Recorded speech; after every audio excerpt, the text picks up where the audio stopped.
20주년 기념 행사 때 민변 변호사들은 사서 고생하는 사람들이다 라고 얘기를 하셨습니다. 이왕 사서 고생할 때 이렇게 추운 날씨에 나와서 화끈하게 하는 거 괜찮죠 여러분?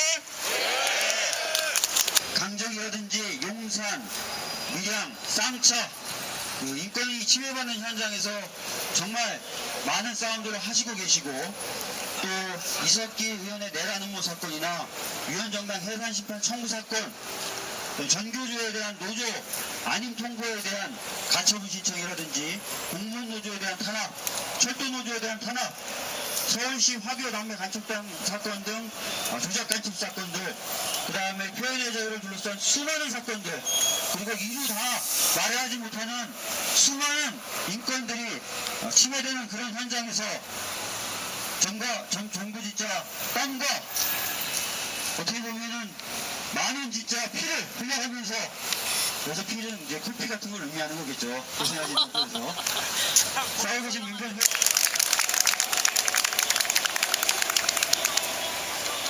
회원 여러분, 안녕들 하십니까?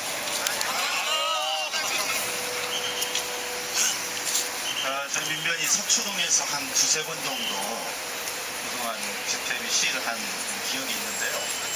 시내에서는 처음인 것 같습니다. 영화 변호인 많이 보셨죠? 법정에서 양심수를 변론하는 변호사의 모습을 보았습니다. 민주주의 발전에 기여하고자 하는 민변의 정신을 실천하는 길이기도 합니다.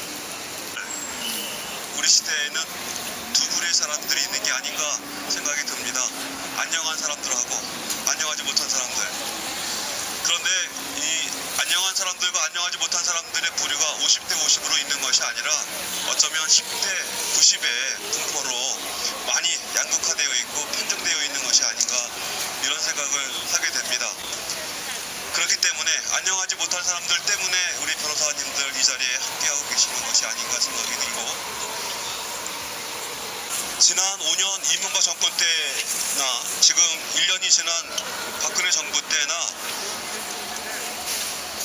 지면 언론이나 텔레비전 언론, 모든 언론을 통해서 우리가 접하는 것은 너무나 평온하고 아무 일 없는 태평성대를 구가하고 있는 시대를 맞이한 것처럼 보입니다. 그런데 그 내면을 우리 의식 있는 눈으로 볼 수 있는 모든 사람들의 눈에는 이 사회가 썩을 대로 썩었고 이제는 회생이 가능할까 하는 의구심까지 가지게 되는 위기를 넘어서 붕괴 직전에 있는 사회의 직면에 있다, 이렇게 볼 수 있을 것 같습니다. 저는 우리나라가 삼권 분립의 명백한 민주주의 제도를 구축하고 있는 나라라고 믿어왔고 지금도 믿고 있습니다만 현실은 그렇지 않지 않습니까? 민주주의 후퇴는 단적으로 이 땅의 가장 약한 사람들, 힘없는 사람들, 노동자, 농민, 빈민들이 고스란히 그 부담과 폐해를 떠안을 수밖에 없는 이런 구조에 있다고 생각이 듭니다. 할 말은 많습니다만 저희 사제들은 특별한 능력을 가지고 뭔가 더 다른 사람들과 다른 재능이 있기 때문에 길거리에 나와 있는 것이 아니라고 생각합니다. 저희가 가지고 있는 것이라고는 이 땅의 가장 약한 사람들과 힘없는 사람들이 겪고 있는 아픔을 우리의 아픔으로 삼을 줄 아는 그 능력밖에 없다고 생각합니다. 그리고 실제로 민주주의의 발전은 가장 약한 사람들의 처지를 자신의 처지로 받아들인 사람들의 양이 넓어지고 그 인계치가 넘어섰을 때 우리는 실질적인 민주사회를 쟁취하고 성취하지 않을까 이런 생각을 하면서 민변 변호사 여러분들이 이 자리를 지켜주시고 또 지금 꺼져가는 민주주의를 다시 되살리겠다고 하는 이 결의가 부디 이 땅의 민중들, 가난한 서민들, 노동자들, 빈민들에게 희망의 되기를 간곡히 바랍니다. 여러분 고맙습니다.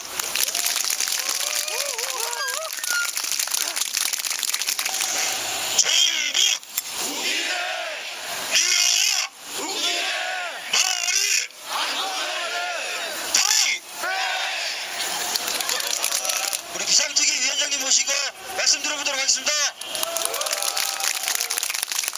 여러분들 충분히 따뜻하게 입으셨습니까? 네. 박근혜 대통령 때문에 감기 드는 일이 있어서는 안 됩니다. 제가 여기서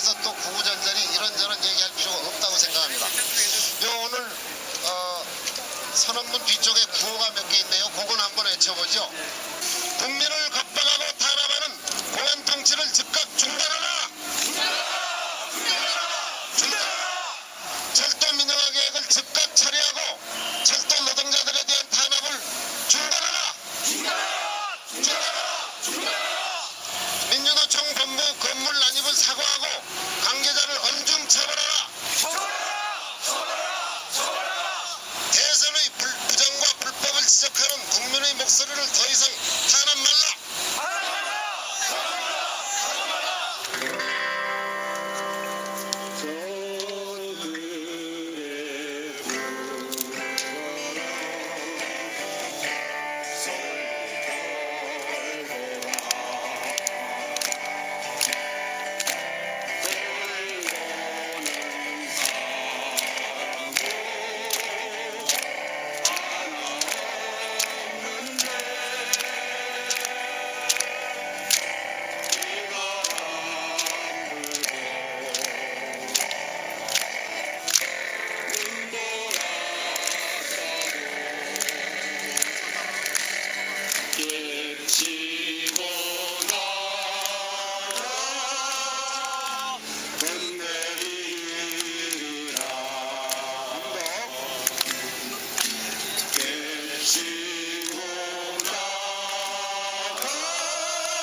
대한민국의 주권은 모든 권력은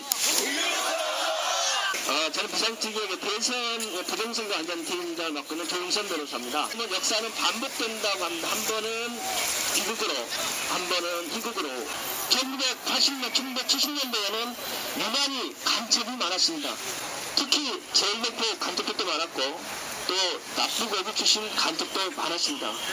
당시에 중앙정보부 대검수사국장의 김기춘이었습니다. 김기춘은 1939년생이고 1960년대 사법시험을 합격해서 약간의 나이에 공안검사를 했습니다. 유신헌법을 기초하는 데 신무대가 참석했고 70년대 후반에는 대검수사국장을 했으며 말년에는 박정희의 비서관을 역임했습니다. 지금 현재의 비서실장 박근혜의 비서실장이 바로 김기춘입니다. 이러한 공안검사들이 그리고 이러한 국정원이 아직도 한국 사회를 지배하고 있습니다. 재벌이 돈 못 주듯이 여기 아시는 바 국정원이 수많은 불통을 통해서 국정을 농단했습니다. 여기에 부족하듯이 또 기무사와 정무사는 여기에 개입을 했습니다. 공안검사들과 국정원이 이 땅의 선거에 개입하고 민주주의를 맞짱을 했습니다. 민주주의는 겉으로만 있는 것이 아니라고 생각합니다. 언제 이 땅의 민주주의가 합법적으로 이루어진 적이 있었습니까? 과거 5.18, 또 60항쟁, 더 나아가서 4.19 투쟁이 어떻게 합법적으로 이루어졌습니까? 민주주의 함성, 민주주의 열기, 우리들의 표정의 열기로서 이것이 가능했다고 생각합니다. 우리 변호사들이 비록 법을 밥으로 삼고 살고 있지만 또 걱정이 아니라 이 거리에 나선 것은 바로 민주주의가 안녕하지 않기 때문이라고 생각합니다. 대한민국의 주권은 국민에 있다는 사실을 엄연하게 다시 한번 이 거리에서 외치기 위해서 저희들이 여기에 나와 있습니다. 우리가 더딜지라도 비극이 희망으로 또 희망이 현실화되는 그러한 나를 만들기 위해서 우리가 여기에 나선 겁니다. 우리는 반드시 승리할 것이고 우리 변호사들이 함께하겠습니다. 감사합니다. 해상팀을 갖고 있는 이재화 변호사입니다. 간단하게 말씀드리겠습니다. 33년 만에 공소 제기된 내란음모 사건 재판 진행 중이죠. 내란의 실체는 없고 종북머리에 업무만 있죠. 헌정사상 초유의 위헌정당 해산심판 청구가 제기됐습니다. 그런데 청구서가 560페이지 정도 되는데 그거는 팩트가 없습니다. 팩트만 없고 공안검사들이 쓴 공안소설만 있습니다. 이 두 사건 끈은 공통점이 있습니다. 부정선거로 성남 민심을 공무리를 통해 엉뚱한 방향으로 돌리기 위한 것입니다. 훼손된 정통성을 이념 대결로 만회해버리는 비열한 실책에 불과합니다.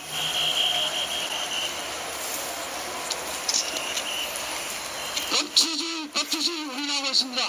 박근혜 정권의 법치에는 사람이 없습니다. 정의도 없습니다. 국민의 기본권도 없습니다.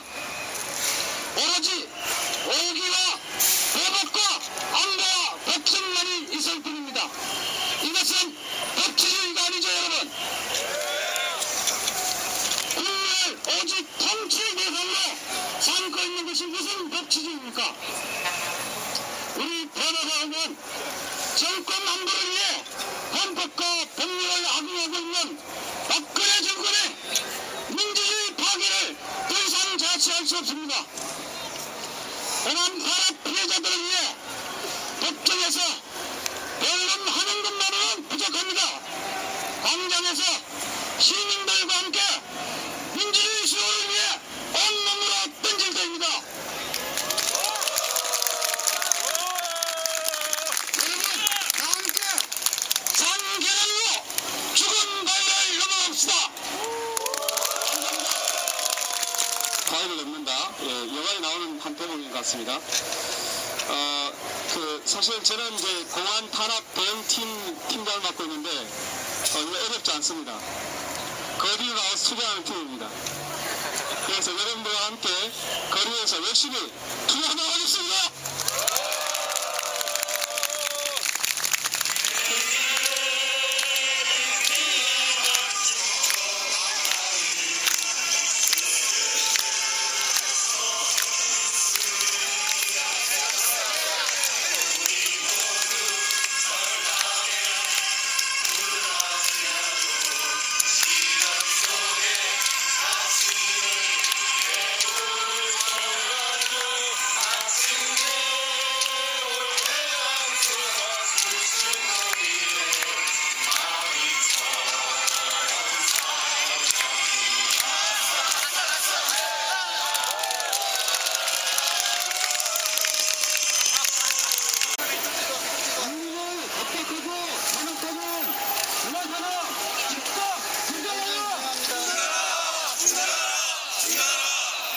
정치적 비판 세력에 대한 공공몰이 중단하라!